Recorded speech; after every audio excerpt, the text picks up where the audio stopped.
Assalamualaikum warahmatullahi wabarakatuh. Jadi di sini saya akan menerangkan materi saya mengenai pasal 33 penafsiran perjanjian yang disahkan dalam dua bahasa atau lebih.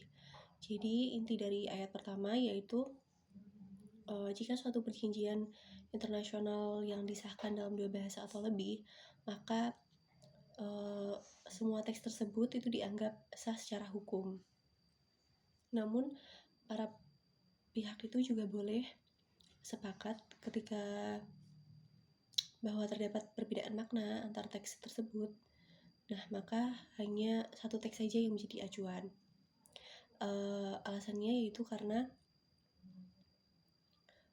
ayat ini itu menjaga keadilan dan keseimbangan antara negara yang menggunakan bahasa yang berbeda dan mencegah dominasi satu bahasa antara bahasa lainnya.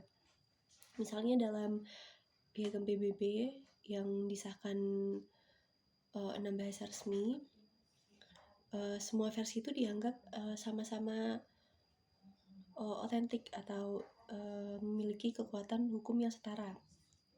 Namun dalam beberapa perjanjian bilateral seperti perjanjian Inggris-Prancis tahun 1904, para pihak itu sepakat bahwa hanya bahasa Prancis saja yang akan digunakan ketika terdapat perbedaan makna penafsiran itu.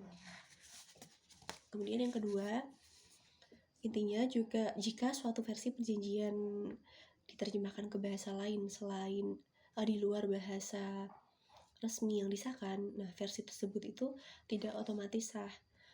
Jadi ya itu hanya menjadi teks otentik apabila sudah disetujui oleh para pihak sebelumnya. Nah, hal ini tuh untuk mencegah salah tafsir antara antara teks tersebut,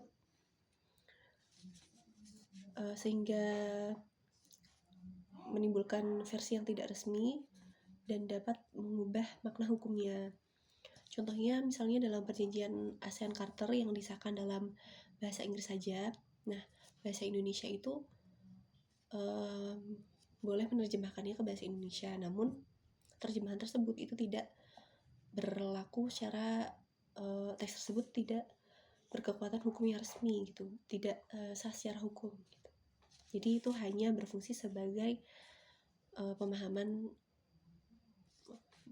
membantu pemahaman saja gitu. Namun ya teks itu juga bisa berlaku memiliki kekuatan hukum yang resmi, tapi itu harus disetujui oleh ASEAN itu tadi. Nah, kemudian yang ketiga, dianggap bahwa semua versi bahasa tersebut itu memiliki perjanjian tersebut memiliki makna yang sama. Artinya perbedaan kata atau struktur kalimat itu tidak menjadi masalah gitu dalam mengubah makna hukumnya, karena yang penting ini maknanya yang sama gitu, makna dari teks tersebut yang sama, meskipun berbeda struktur kalimat, meskipun berbeda bahasa, tapi ketika dia memiliki makna yang sama, nah maka itu tidak apa-apa.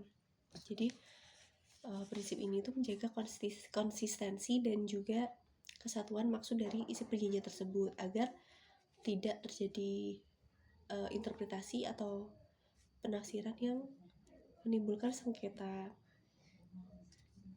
Nah, seperti dalam Konvensi Jenewa tahun 1949 tentang perlindungan korban perang. Nah, meskipun bahasa Inggris dan bahasa Prancis ini berbeda bahasa ya dan berbeda struktur kalimatnya, tapi ketika maknanya itu sama ya, itu memiliki diasumsikan memiliki makna yang sama gitu, karena maknanya itu sama-sama, makna teksnya itu sama-sama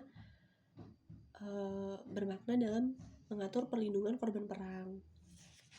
Kemudian yang keempat, ayat keempat, intinya jika setelah dibandingkan antar versi itu masih ada perbedaan makna yang tidak bisa diselesaikan dalam dengan penerapan pasal 31 dan 32 tentang metode penerapan umum dan penafsiran umum dan tambahan. Nah, maka dipilihlah makna yang paling sesuai atau yang paling menyatukan dari maksud dan tujuan dari perjanjian tersebut. Nah, tujuannya itu agar semangat perjanjian itu tidak rusak hanya karena perbedaan bahasa saja. Fokusnya itu jadi bukan pada kata, tetapi pada tujuan bersama para pihak. Nah, contohnya dalam kasus perbedaan teks konvensi hak laut atau UNCLOS antara versi Inggris dan Rusia, pengadilan internasional ini menggunakan tujuan utama perjanjian, misalnya pemanfaatan laut secara damai.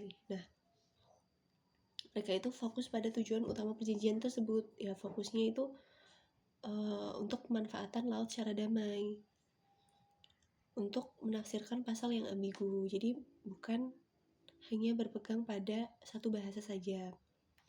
Nah, kesimpulannya pasal 33 ini menegaskan bahwa dalam perjanjian multibahasa itu yang pertama, semua teks yang disahkan itu memiliki kekuatan hukum yang sama. Yang kedua, versi terjemahan lain itu tidak otentik kecuali disepakati. Nah, ketika disepakati itu penafsiran yang lain itu baru dianggap otentik.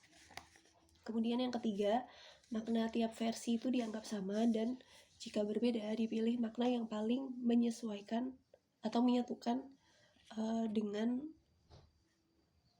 maksud dari tujuan perjanjian tersebut. Gitu. Jadi pasal ini itu menjaga agar perbedaan bahasa itu tidak menimbulkan perbedaan hukum dan menekankan pentingnya tujuan dan semangat perjanjian internasional di atas bentuk katanya atau teksnya. Gitu. Kurang lebihnya dari saya, mohon maaf. Wassalamualaikum warahmatullahi wabarakatuh.